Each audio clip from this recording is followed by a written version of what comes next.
Bismillah, alhamdulillah, wa sallallahu ala rasulillah. So brothers, we're in part 2 now. We're in a new chapter. This is lesson 5 in the text. The attributes of Allah. Now, when we talk about, it's called the 13 attributes. We don't mean that Allah only has 13 attributes. But these are the 13 attributes that one is obligated to know. And we'll explain this in a little bit of detail. So the Sunni scholars said it is obligatory upon every mukallaf, you remember who the mukallaf is, the accountable person, to know 13 attributes of Allah. They are existence, oneness, eternality, everlastingness, non-neediness of others, power, will, knowledge, hearing, sight, kalam, and non-resemblance to the creation. And the explanation will go into that. So, brothers, it's already going to be a review of what we covered from the early lessons because we laid down the foundation. But alhamdulillah, how do we learn? Review, repetition. And as you brothers know, we never get tired of talking about tawheed. No, we don't get tired. Alhamdulillah. There's a lot of other things to learn, of course. A lot more to learn. But this is a beautiful knowledge. And inshallah we will benefit, and inshallah maybe people watch the video, they will benefit, inshallah. So the first of the 13 attributes was? Existence.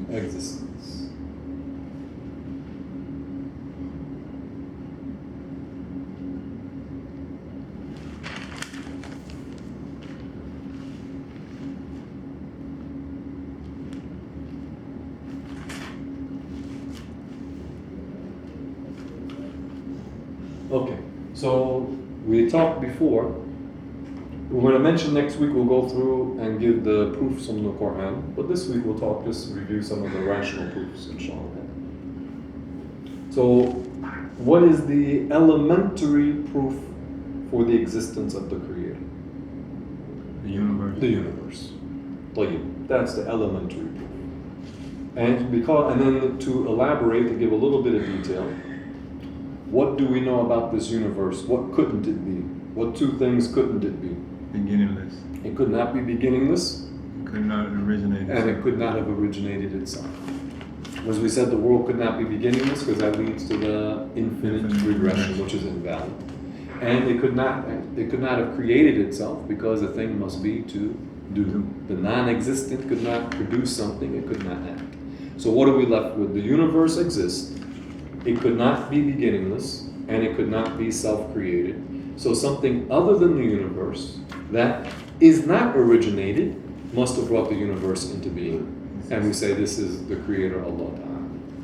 Okay, good. Very good, very good. The second attribute of the 13? Oneness.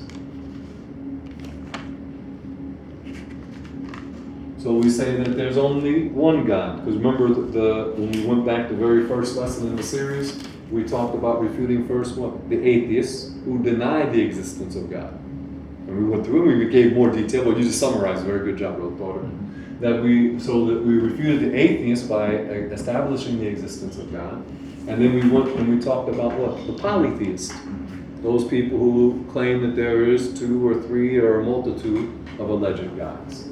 Do you remember the proof against the ones? So we know, let's say it this way, we know that God is attributed with oneness. What's the proof against those who claim that there's more than one God? Do you remember what the term is called, the phrase is in Arabic for that proof? Dalil of Tamanu. The dalil means proof. The dalil of Tamanu, which means the proof of mutual negation, that each one negates the other. So how does that proof work? The example we gave. What was the proof that we mentioned? Easy proof about the sun. What did we say?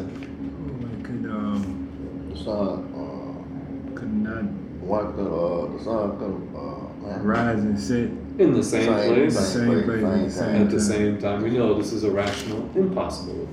Because the sun could not be in the east rising and in the west setting, and again you have to add, in the same place at the same time. Because when it's rising here, it's setting someplace else.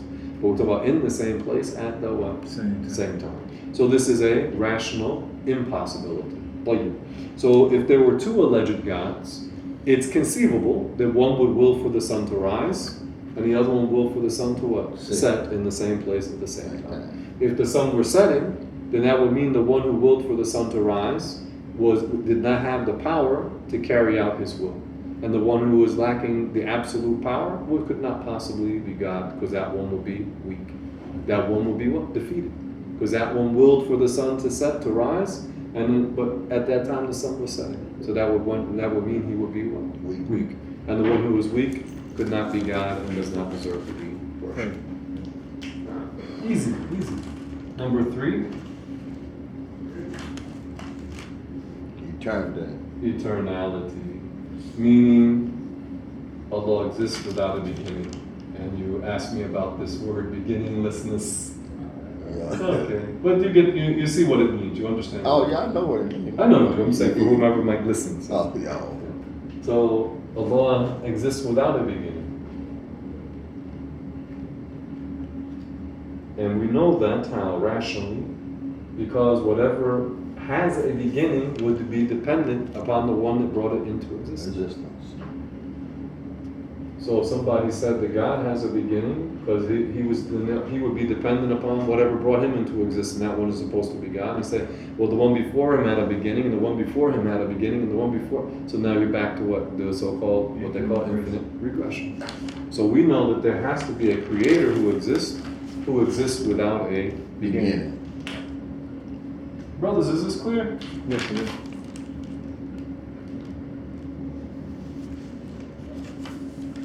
It all comes together.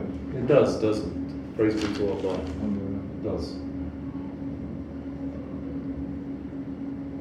The 4th one, everlastingness, that Allah has no end. Allah's existence is not subject to what? Termination. Something comes to an end, like the human, their existence comes to an end. Weak. The buildings, sooner or later, what happens to their existence? They get weak, and if you don't touch them, they'll still what? They'll collapse, become dilapidated. So Allah Ta'ala does not change and does not develop, and Allah's existence doesn't come to an end. The next one, what's the next one, brothers?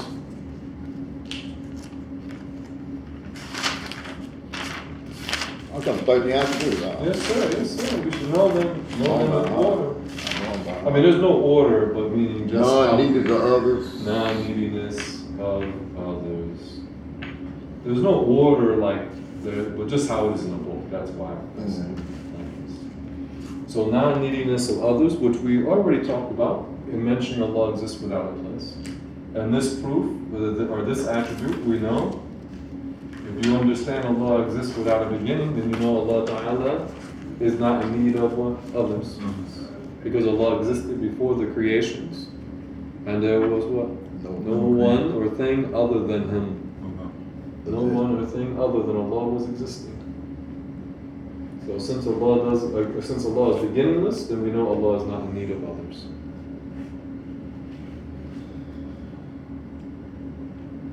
Like you said, say it comes together. Alhamdulillah. Praise be to Allah. Okay. Next. Power. And we'll mention these 3. We'll mention power. So Allah has the power over everything. The one, like we said, the proof against the 2 so-called gods, the one who willed for the sun to rise, but the sun was setting, that would mean he would be what? Weak. He would not have perfect power. So Allah Ta'ala has perfect power, and no one contends with him. He has no competitors. Allah has the complete control of everything. The devil is not in competition with God. This is a belief in what? The Christian doctrine, where they talk about like the devil and God are what? Struggling with each other. No, it's not like that. We, the human beings, are in a struggle against the devil. But Allah Ta'ala created the shaitan, the devil, and all of his actions. So Allah has complete power over the devil. Imagine the person's mind will be what? Messed up. They're thinking that God is, sometimes he gets defeated, and this is an ugly belief. I mean, even as their belief is, they believe that Jesus is God, and he got what? Murdered. Yeah, so this is to show that clearly, if you just think about just that belief of theirs, that part of their belief, It's clear they don't believe Allah has the perfect power. Number 7, will. And by will, what did we say? It is the attribute that Allah specifies things to be the way they are. Amazing. That's a brief explanation. Knowledge. Okay, let me just mention this. Oh, my God. So the things are the way they are because Allah specified them to be this way, as opposed to what? Another way. Yeah, that's it. That, so that we understand that Allah specifies. So we mentioned before, like a tornado may have power, but it doesn't have what? Will. The tornado can't specify. But is it powerful? The hurricane just hit recent Dorian. I didn't see it on TV, but I kind of see it here and in my Facebook feed. Powerful. Yeah, power. But it doesn't have a what? Will. Will. Can't specify.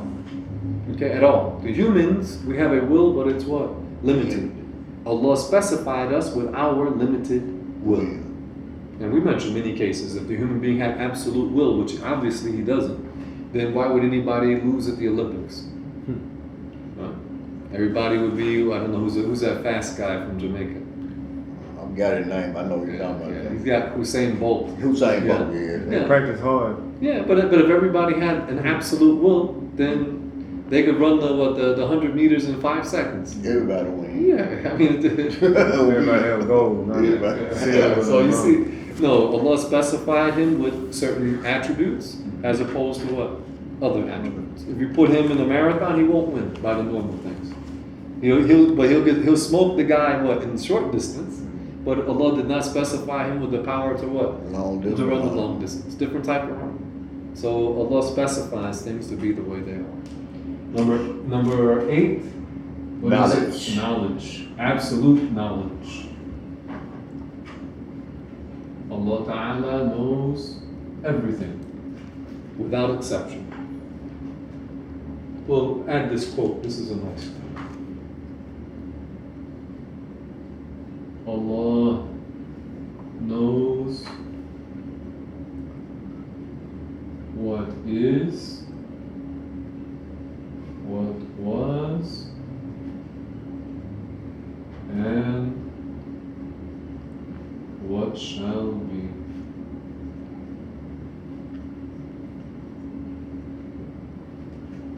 Allah knows what is, and Allah knows what's happening now all over the earth. How many raindrops are falling all over the earth now? Don't have any idea. How many waves on the ocean right now? You have no idea. How many leaves are there in the, I don't know, in the mountains of eastern Tennessee? Allah knows. How many ants are crawling through the earth all over the world? Allah knows. How many fish in the sea? Allah knows. So Allah knows what is, Allah knows what was, everything that has happened. And Allah knows everything that shall happen into the future. Allah's knowledge is perfect, absolute. Yeah, when you said earlier that when you understand what's right about Allah, about what is right to believe about Allah, then it makes you want to praise Allah Ta'ala. When you think about this, you go for a drive through the country and you look at all that you see. Allah knows everything about everything. Number 9, hearing, and number 10, sight. Sight.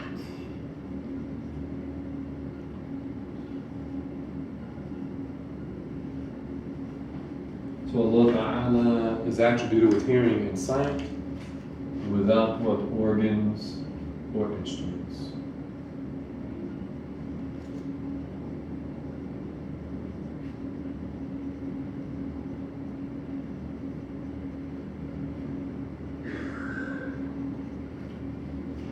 So we hear and we see with what? Organs.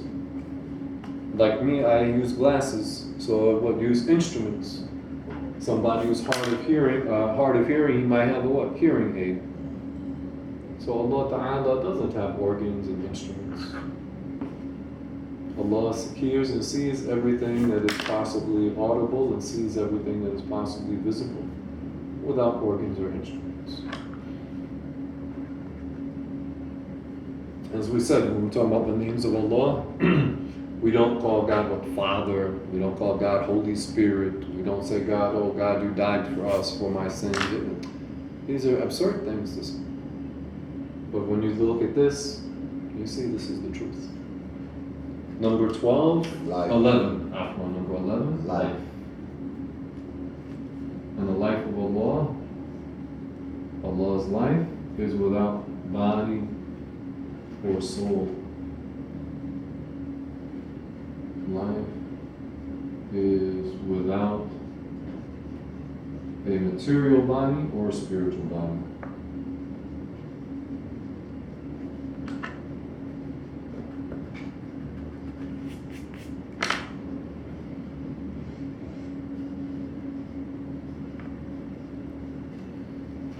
So Allah's life is without a material or spiritual body. The spirit in Arabic is called ruh.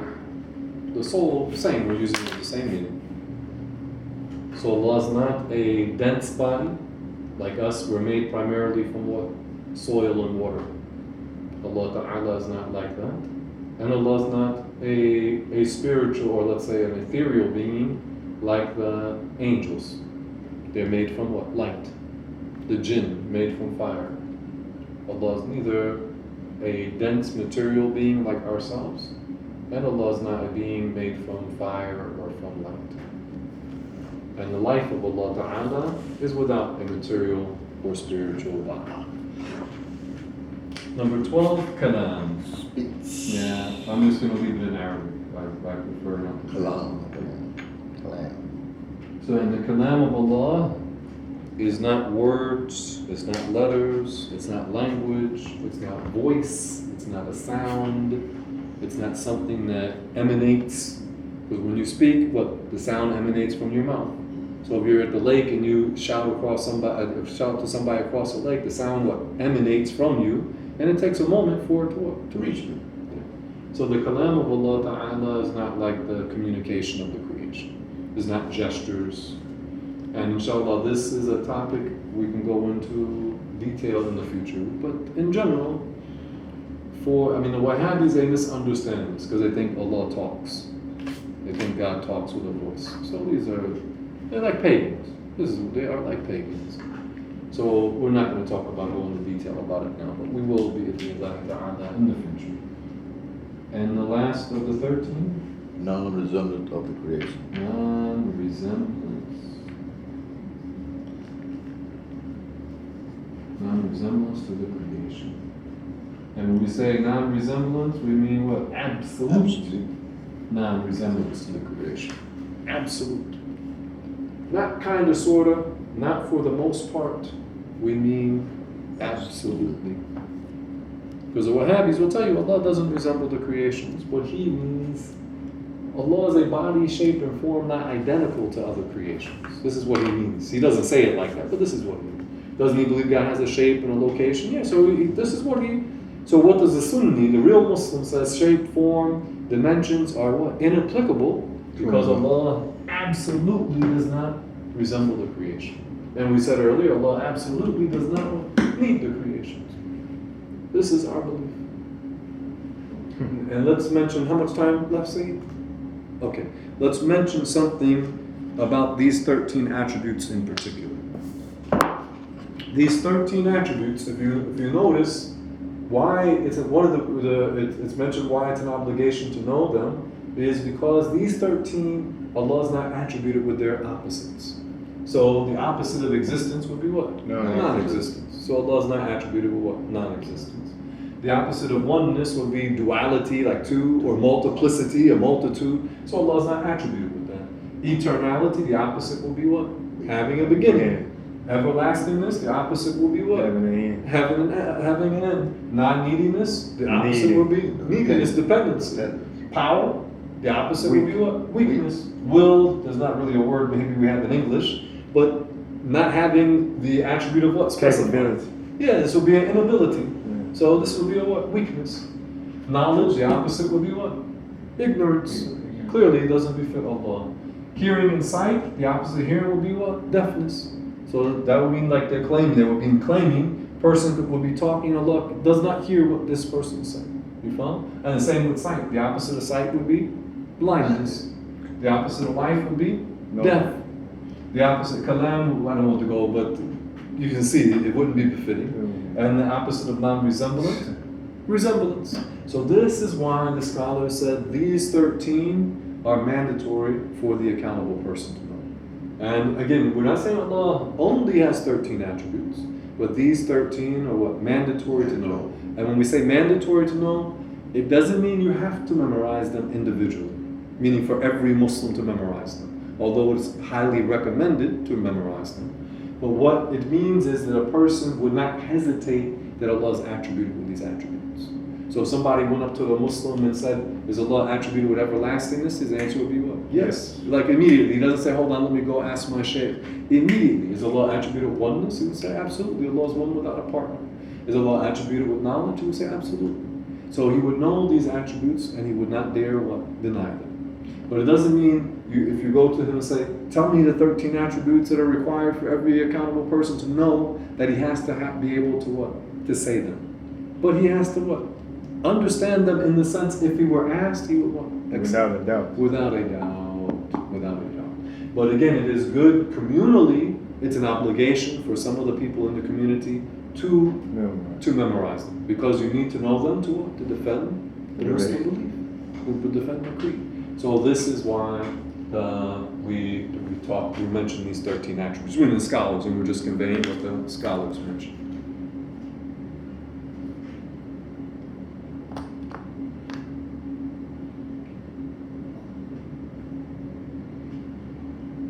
How much time is it?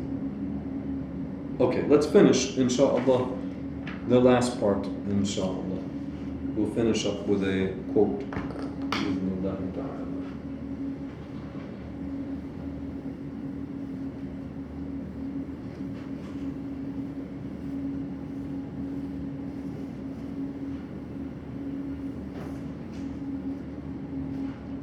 And then next week we'll continue on this topic, inshallah. Keep it short tonight, inshallah.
So the Muslim belief is known from revelation. So our basis is revelation. But it complies with what? The sound mind. Complies, it conforms, it fits with the sound mind. So when we talked, we use the Christians as an example. You know their belief.